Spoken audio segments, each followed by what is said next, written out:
The midnight air was thick with tension as General Adam Hall paced the command center, his sharp gaze flickering between holographic displays of Earth's defense grids.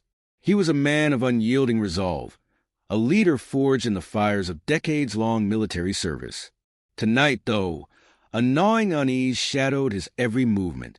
The Axaran Empire, an alien force infamous for its ruthlessness, had recently issued cryptic threats, a prelude, he suspected, to something far worse.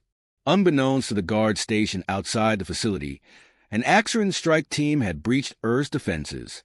The assassins moved like shadows, their forms barely visible against the base's dim lighting. Advanced cloaking technology rendered them nearly imperceptible, and the guards fell silently one by one, their bodies crumpling to the floor without so much as an alarm raised. Inside, Adam tapped a button on the command console, bringing up a display of Earth's newest fleet schematics. He paused, his eyes narrowing.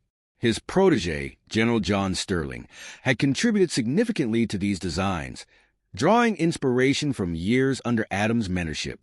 Adam allowed himself a fleeting moment of pride before the growing unease forced him to refocus. The first explosion shattered the fragile calm, the tremor reverberating through the base like a thunderclap. Alarms blared, and soldiers scrambled into defensive positions. Adam instinctively reached for his sidearm, his seasoned mind already calculating the source of the breach. The doors to the command center hissed open, and a young officer stumbled in, blood staining his uniform. "They're inside, sir." "Axaran." The officer collapsed before he could finish. Adam's jaw tightened as he activated the emergency lockdown, sealing the command center. His fingers moved with practiced precision, inputting codes to transmit Earth's most critical wartime data to secure servers. A bead of sweat traced a line down his temple, but his voice remained steady. "Adam Hall to all personnel. The base is under attack. Engage Protocol Red Sky. This is not a drill." As the message broadcasted, the doors shuddered violently, then buckled inward. The Axaran entered with predatory grace, their angular armor gleaming under the flickering lights. Their leader stepped forward, his eyes glowing with cold malice. "General Hall," the alien said, his voice distorted yet unmistakably triumphant. "Your time is over." Adam raised his weapon, his aim steady.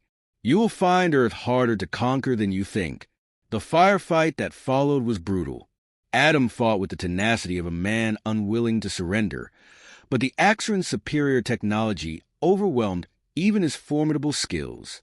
A plasma blade sliced through the air, and Adam fell to his knees, clutching his side as blood pooled beneath him.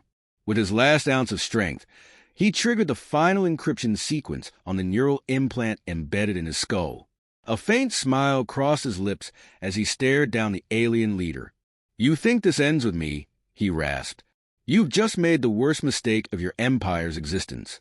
The Axaran commander tilted his head, momentarily puzzled, before driving his blade through Adam's chest. The general's body slumped to the ground, lifeless. News of the assassination spread like wildfire. Within hours, Earth's governments convened in an emergency session. Broadcasts of Adam's death united the planet in a way decades of diplomacy never had. John Sterling stood among the assembled leaders, his face a mask of composure as grief churned within him. Adam had been more than a mentor. He had been a father figure, someone who had seen potential in John when few others had. Now, that legacy rested squarely on John's shoulders. General Hall believed in humanity's ability to overcome any challenge. John began, addressing the room with a voice that carried the weight of both loss and determination. "The Axaran see us as weak, divided. Let's prove them wrong." His words ignited a spark among the leaders, and for the first time in centuries, Earth's nations set aside their rivalries. Plans for a unified response began immediately, pooling resources and technology into a single, coordinated effort. Back at the military base, John stood in the command center, now a somber crime scene. As he surveyed the wreckage, a technician approached him, holding a small device. "Sir, we recovered this from General Hall. It's his neural implant, the technician said. John took the device, its surface smooth and cold. He stared at it for a long moment, his mind racing. The implant contained encrypted data, Adam's final gift to humanity. Decoding it would be no small feat, but John was determined. He activated the implant's interface, a holographic display springing to life. Lines of encrypted code filled the air, and John's breath caught as he recognized fragments of the schematics for the Ark Armada, a project Adam had only hinted at during their strategy sessions. The Ark Armada, John murmured, his voice tinged with awe and trepidation. It was a fleet unlike any humanity had ever conceived, designed to fight across space, planetary surfaces, and even the harshest alien environments.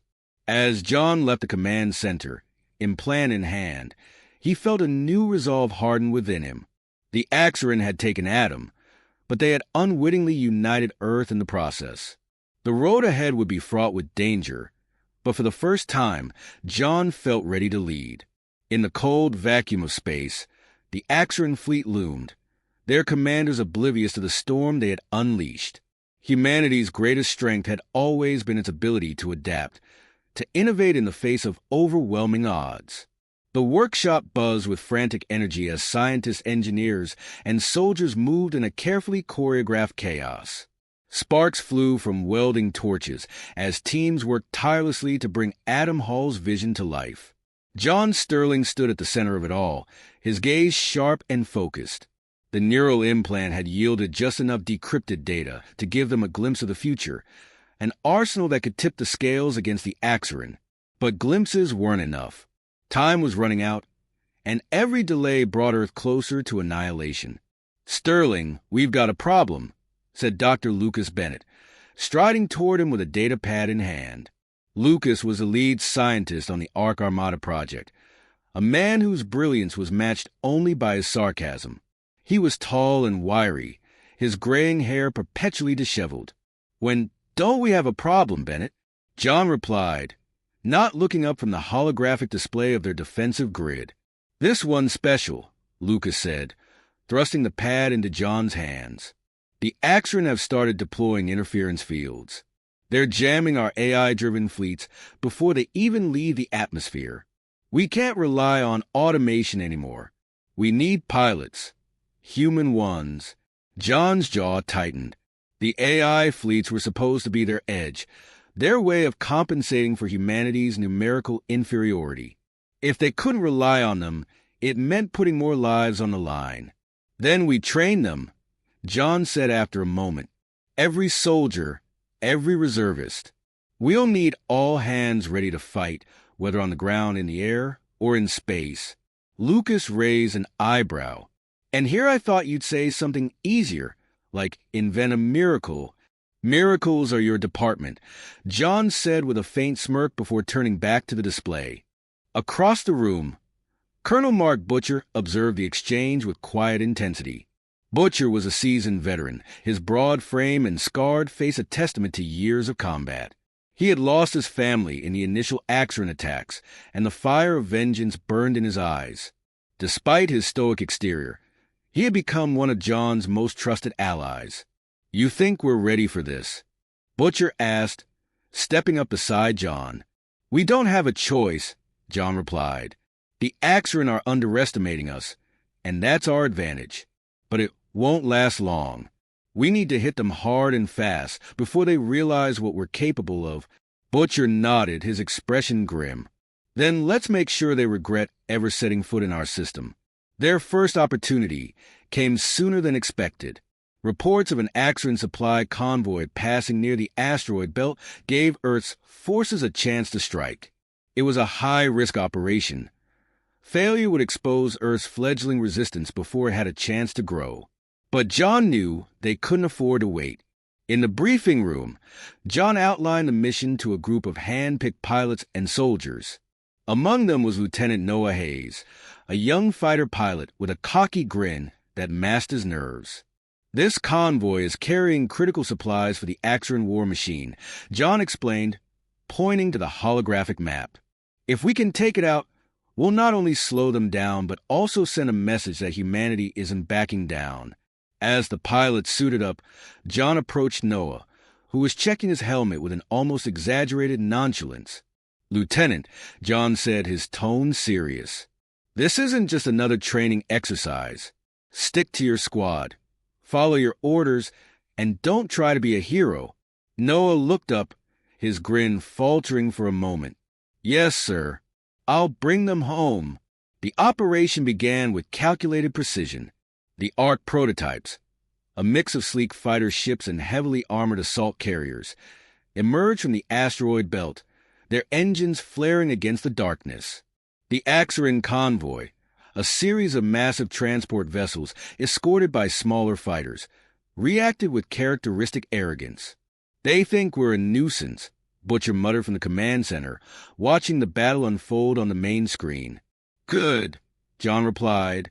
"Let them." The humans struck with a ferocity that caught the Axaran off guard. Noah's squad wove through enemy fire with surprising agility, their prototype fighters equipped with experimental cloaking shields. On the ground, soldiers in powered exosuits boarded the transports, engaging in brutal close-quarters combat. Despite the initial success, the tide of the battle began to shift. The Axaran's superior numbers and advanced weaponry started to take their toll. One by one, the human ships were forced to retreat, and the soldiers on the transports faced overwhelming resistance. In the heat of the chaos, Noah made a reckless decision. Breaking formation, he launched a daring attack on the lead transport's command deck. His squad protested over the comms, but he didn't listen. John watched in horror from the command center as Noah's ship was hit. The explosion lit up the screen, and for a moment there was silence. "Did he?" Butcher began, but John cut him off. "He knew the risks," John said, his voice heavy. "Focus on the mission." The remaining forces rallied, inspired by Noah's sacrifice. The lead transport was destroyed, and the convoy was scattered. Though the humans had taken heavy losses, the mission was a success. Back at the base, John delivered the news to the survivors. The loss of Noah and others weighed heavily on him, but he couldn't let it show. "They gave their lives to protect this planet," he said, addressing the gathered soldiers and scientists. "We honor them by continuing to fight, by making sure their sacrifice wasn't in vain." Lucas approached him afterward, his usual sarcasm replaced by uncharacteristic solemnity. "You know this is only the beginning, right?" Lucas said. "I know," John replied, "but we proved something today. The Axaran bleed, just like we do, and if they can bleed, we can beat them." The night after the battle, John sat alone in his quarters, staring at the holographic display of the Ark Armada schematics. He felt the weight of every decision, every life lost. But he also felt a spark of hope. Humanity was far from broken. In the vast expanse of space, the Axaran fleet regrouped, their commanders debating how to respond to the unexpected resistance. They still saw Earth as a minor threat, a planet of primitives punching above their weight. But the seeds of doubt had been planted. John didn't know it yet, but the Axaran were already beginning to make the critical mistake Adam Hall had foreseen, underestimating humanity's capacity for innovation, adaptability, and sheer defiance. The war was just beginning, and Earth was only getting started. The Axaran counteroffensive came without warning, striking at the heart of Earth's burgeoning defenses. The orbital station above Mars, a critical waypoint for Earth's supply chain, was obliterated in minutes, leaving a gaping hole in humanity's fragile network. John Sterling stood in the central command room of Earth's fortified lunar base, his hands gripping the edge of the operations table as reports poured in. The images of destruction were unrelenting. Debris drifting in the void, the lifeless bodies of soldiers and technicians floating amid the wreckage. 17,000 personnel lost, Colonel Mark Butcher said quietly, his voice heavy with the weight of the number. John didn't respond immediately. His jaw clenched as he stared at the holomap. The Axaran had exploited Earth's weakest points, testing not only their defenses but John's leadership. He felt the sting of each failure, like a personal wound. Yet he couldn't afford to let it show. Pull the remaining forces back to the Jupiter outpost, John finally said, his voice steady but laced with tension. We can't lose any more assets in that sector. Butcher nodded, but there was a flicker of concern in his eyes. Retreating won't sit well with the Council. They're already questioning whether we can win this. They'll question it a lot more if we're wiped out, John replied sharply. Lucas Bennett appeared at John's side, his face pale but determined. He held a tablet covered in complex equations and schematics. We've got a bigger problem, Lucas said, his tone clipped. The Axron are adapting. Their interference fields are evolving faster than we can counter them. If this keeps up, we'll lose the Ark Armada before it even launches. John turned to him, his eyes narrowing. Then we need a breakthrough. Fast. Lucas hesitated, and John caught the hesitation immediately. What is it? He demanded. There's something, Lucas said carefully. A weapon. It's based on one of Hall's experimental designs. But it's dangerous, unpredictable. It could destabilize everything, including us. John's gaze hardened. We don't have the luxury of playing it safe. Show me. In the lab, Lucas unveiled the prototype, a neural-linked energy cannon capable of firing devastating pulses that could disable entire fleets. It was a marvel of engineering, but its power came at a cost. The weapon required a human operator to synchronize with the system, and the neural strain could be fatal. Are you telling me this thing needs a volunteer to what? Fry their own brain to make it work? Butcher asked, his voice filled with disbelief. It's not guaranteed, Lucas said defensively, but the odds aren't great. John studied the weapon in silence. He hated the idea of sacrificing anyone, but he also knew the stakes. The Axron weren't giving them any room to breathe. Every day brought humanity closer to the brink of extinction. We'll table this for now, John said finally. Focus on stabilizing the Ark Armada systems. If this weapon becomes necessary, we'll decide then. As Lucas and his team dove back into their work, John returned to the command center, where a new alert demanded his attention. The Axron were massing near Saturn, preparing for what looked like a full-scale assault on Earth's remaining outer defenses. If they succeeded, the path to Earth would be wide open. We can't hold them off with what we've got, Butcher said, his voice grim. Not without the Armada. They're forcing our hand, John said, pacing. He knew the Ark Armada was their only hope, but it was still weeks away from full operational capacity.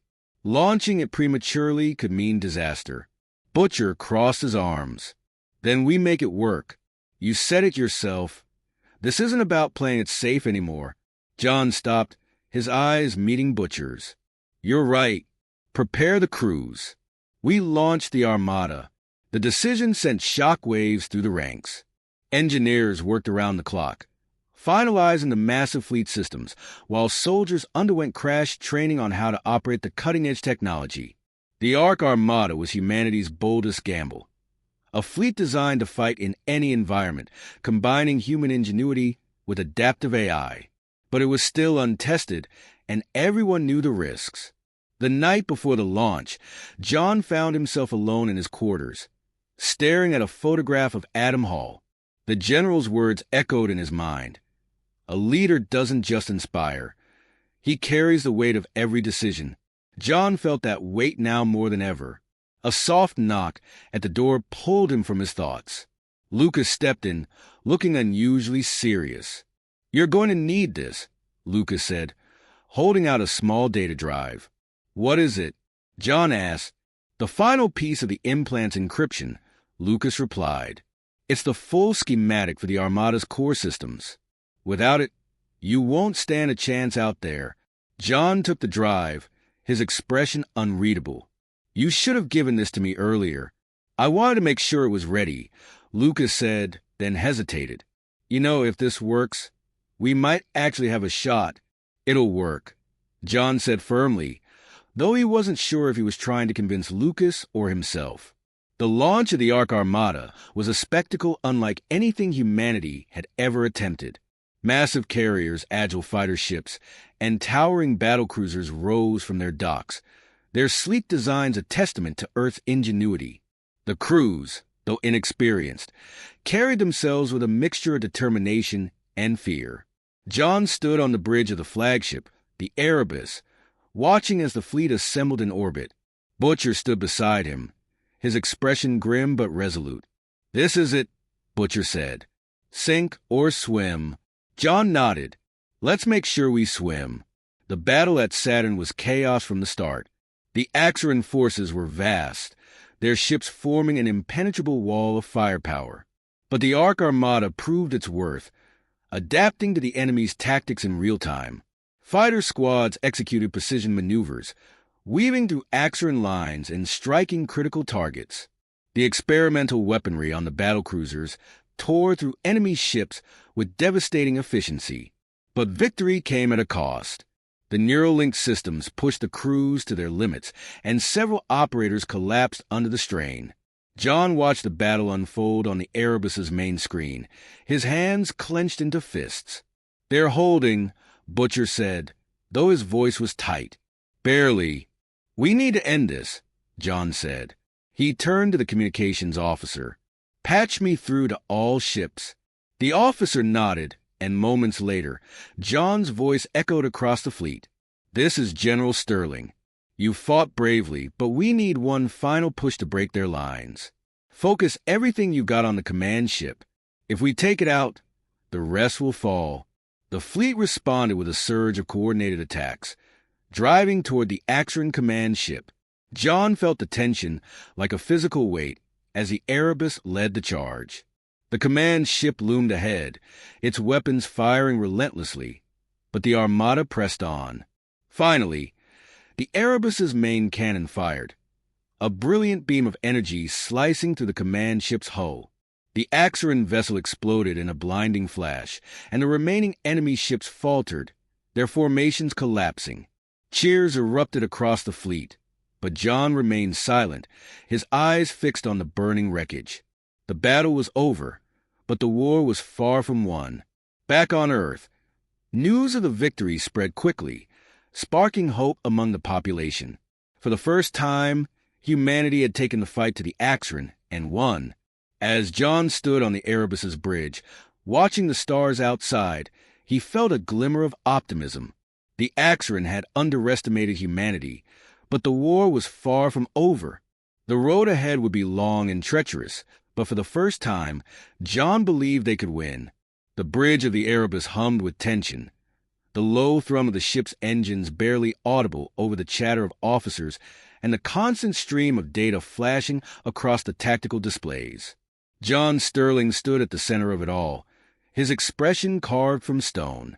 They had come so far, yet the weight of the final battle pressed down on him like a crushing tide. This was it, the culmination of years of sacrifice, ingenuity, and defiance. Before them loomed the Axaran dreadnought Vork's Spine, an ancient leviathan of a warship that served as the heart of the alien empire's fleet. If they destroyed it, they would shatter the Axaran command structure and deal a blow so devastating the Empire might never recover. "Status report," John said, his voice sharp but calm, cutting through the tension like a blade. "All systems green," said Lieutenant Sarah Malik, the ship's tactical officer, her dark eyes locked on the glowing display in front of her. "The fleet's in formation and awaiting your orders. Enemy fleet is holding position," added Colonel Butcher, his voice steady despite the storm brewing in his eyes. "They know we're coming. They want us to make the first move. They'll regret that," John said, his jaw tightening. "Lucas, are we ready?" Lucas Bennett, pale and exhausted from days without rest, stood hunched over a console, typing furiously. He looked up, his face shadowed by the dim blue light of the display. "The neural stabilization system is holding for now, but the operators are already reporting strain. If we push too hard, we'll lose them." "We don't have the luxury of holding back," John replied, his gaze unwavering. "Keep monitoring them. We need every second they can give us."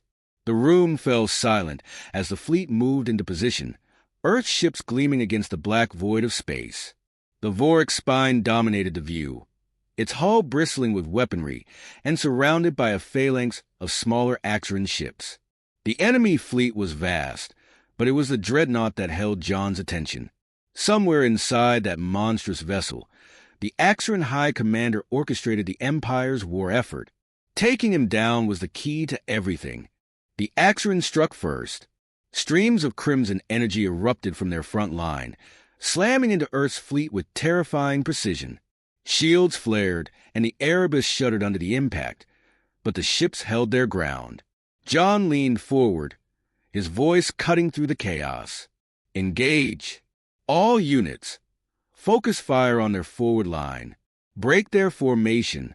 The battle unfolded with ferocious intensity. Earth's fleet surged forward, their weapons blazing as they punched through the enemy ranks. Fighter squads darted between massive Axaran warships, their experimental cloaking systems allowing them to deliver devastating strikes before vanishing into the darkness. But the Axaran were relentless, their advanced technology and superior numbers threatening to overwhelm the human forces. On the bridge of the Erebus, John remained a pillar of focus, issuing orders with surgical precision. Butcher stood at his side, his voice booming as he relayed commands to the fleet. The tension in the room was palpable, every officer and crew member acutely aware of the stakes. A warning siren blared and Sarah Malik's voice rang out. Enemy dreadnought is powering its main cannon. They're targeting the Erebus. John's mind raced. The Vorkspine's main cannon was a weapon of devastating power, capable of obliterating even their strongest ships in a single shot. Evasive maneuvers. Divert all auxiliary power to shields, he ordered. The Erebus banked hard to port, its engines roaring as the massive ship strained to avoid the incoming blast. A beam of searing energy tore through the void, narrowly missing the flagship, but carving through several smaller ships in its path. The explosion lit up the battlefield, a stark reminder of the cost of failure. We can't keep this up, Lucas said, his voice tight with desperation. If they fire that cannon again, we're done. John's mind raced as he weighed their options. They couldn't outlast the dreadnought, but they could outthink it. Lucas, can we overload their weapon systems? Force a chain reaction. Lucas hesitated, then nodded slowly. It's risky, but it's possible. We'd need to breach their outer defenses and upload a virus directly into their core systems. Then we do it, John said. He turned to Butcher. Prep a boarding team. I'm leading it. Butcher's expression darkened. You can't be serious. If we lose you, if we fail, it won't matter who's left in charge, John interrupted. I need to see this through. The boarding party launched under heavy fire, their transport weaving through the chaos as enemy ships closed in. John stood at the front, his powered exosuit gleaming under the dim light of the transport's interior. Butcher was beside him, his face set in a grim mask of determination. The team was small but composed of Earth's best, a mix of elite soldiers and engineers, each chosen for their skill and resolve. The transport docked with the Vorkspine, its hull shuddering as magnetic clamps locked into place. The boarding team moved with precision, cutting through the airlock and entering the alien vessel. The interior of the dreadnought was as intimidating as its exterior, vast, dark corridors lined with pulsating energy conduits and patrolled by hulking Axaran guards. The team fought their way toward the core, their weapons blazing as they pushed deeper into enemy territory. The Axaran defenders were relentless, their towering forms and advanced weaponry making every step a struggle. John led the charge, his exosuit amplifying his strength and speed as he cut down enemies with brutal efficiency. They reached the core after what felt like an eternity. Their numbers dwindled, but their resolve unbroken. The central chamber was a massive, spherical room, the air crackling with energy from the reactor at its center. Lucas's voice crackled over the comms. You're in. Upload the virus at the main console. It'll trigger a feedback loop in their weapon systems. John approached the console, inserting the data drive Lucas had prepared. The interface glowed ominously as the virus began to upload. How long? He asked. 30 seconds, Lucas replied. But you'll need to hold your position. They'll try to shut it down. The team formed a defensive perimeter as Axaran reinforcements poured into the chamber. The battle was brutal. The air filled with the sound of gunfire and the screams of the dying. Butcher fought like a man possessed, his massive frame a bulwark against the enemy onslaught.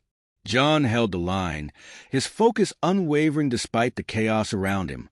"Upload complete," Lucas said, his voice trembling with relief. "Get out of there. Now." John turned to Butcher, but before he could speak, the colonel grabbed his arm. "Go. I'll hold them off." "Butcher," John began, but the colonel cut him off.